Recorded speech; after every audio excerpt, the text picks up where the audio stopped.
A e dini se cili është premtimi që është dhënë më shumti nga viti 1991?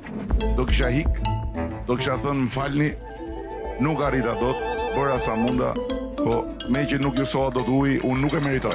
Ne do të garantojmë më në fund, 100% ujë të pishëm, 24 orë në zonat urbane të 61 bashkive të vendit dhe uji i pishëm nuk do të jetë më temë fushatash elektorale dhe përballjesh. Edhe 11 kantiere janë sot që flasim në punë për ujin e pishëm, të tjera, plus edhe një blok tjetër dhe brenda mandatit 4 mbyllet dhe kjo. E duke qenë se për vitin 2013 kryeministri Rama nuk ka arritur ta mbajë premtimin, ka gjetur një zgjidhje.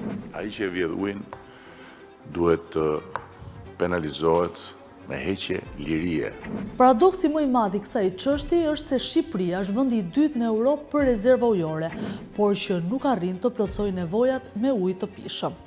Do t'i mjaftonte vetëm 2% e kapacitetit që në vend të mos nevojitej asnjë depozit.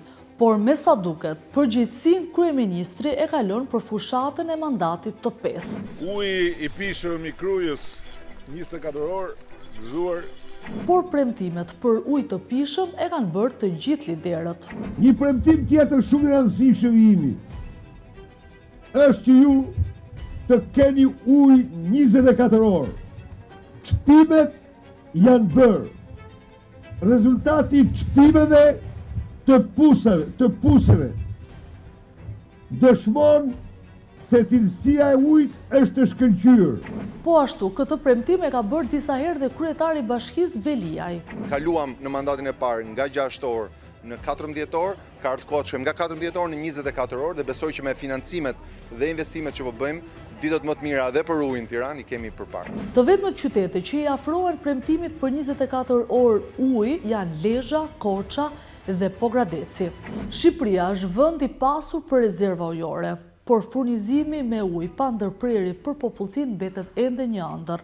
Për shqiptarët, uji 24 orë është një premtim i çdo fushate elektorale, sa i ka bërë të pabesueshme klasën politike sa herë bëhet ky premtim.